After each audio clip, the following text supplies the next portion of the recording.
সচরাচর কেউ এইভাবে গাঁথনি করে শর্ট কলম ঢালাই দেয় না। এই প্রথম আমিও দেখলাম, তবে আমরাও করলাম। আমার গাঁথনি করার পর অনেকটাই ভালো লাগতেছে যে আসলে এভাবে করা সম্ভব। যদি এভাবে করা হয় তাহলে কলমটা অনেক সেফটি হয়।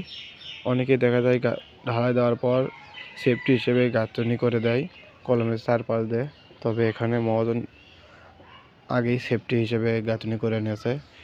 এই কারণটা হলো মাটিতে অনেক নোনা থাকে এবং বালুতে নোনা থাকার কারণে দেখা যাচ্ছে কলম আপনার নষ্ট হয়ে যায়। এই কারণে আগে থেকেই এই সেফটি নেওয়ার জন্য গাঁথনি করা। এতে হয়তো সিমেন্ট বেশি গেছে, ইটে গেল, তবে ইটে তো পরে যাবেই, পরে গাঁথনি করলে ইটে তো যাবেই। এই জন্যই আপনাদেরকে আমি একটা কথাই বলতেছি, যেটাই করবেন ভাবে চিন্তে করবেন। এইখানে বোর্ড যদি বানানো হতো, কাঠের বোর্ড বানাতে নিম্ন একটা দিন একটা লেবার একটা মিস্ত্রি যেত। এখানে মহাজন তা না করে সরাসরি গাঁথনি করে দিয়েছে। এতে মিস্ত্রিরও কিছু টাকা সাশ্রয় হয়েছে আর কি। তবে গাঁথনিটা 2.5 ইঞ্চি দেওয়া আছে। 2.5 ইঞ্চি গাঁথনি করলে যে গাঁথনিটা ঢালাই দেওয়ার সময় ফেটে যাবে তা না, সাইড দিয়ে আগে মাটি নামিয়ে দিতে হবে। এইভাবে মাটি নামিয়ে দিতে হবে। এটা দেওয়া হয়েছে, আরও দেওয়া লাগবে। এভাবে মাটি নামিয়ে দিলে এই গাঁথনিটা তখন ফাটা যাবে না। আপনি যতই ভাইব্রেটার মারুন, চতুর্পাশ দিয়ে একটা চাপ থাকবে। এই চাপ থাকার কারণে গাঁথনিটা ফাটবে না।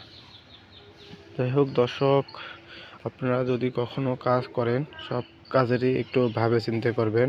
আমি গত ভিডিওতে বলছিলাম না, গাঁথনি করবে, এই যে সেই গাঁথনি যদি ঢালাইটা সুলভ করা হতো তাহলে এই গাঁথনিটা করা যেত না। দর্শক, আপনাদের উদ্দেশ্য করে আমি এই জন্য একটা কথা বলছি, যদি আপনারা বিল্ডিং কনস্ট্রাকশনের বা শর্ট কলম বা কোনো নিচের গাঁথনি সেফটি ঢালাই সেফটি রাখার জন্য যদি কোনো কাজ করে থাকেন, অবশ্যই এইভাবে শর্ট কলম তোলার আগে গাঁথনি করে নেবেন। তাহলে অবশ্যই আপনার সেই ঢালাইটা মজবুত হবে এবং সেফটি হবে, যা কখনো নোনা বা মরিচিকা ধরবে না রডে।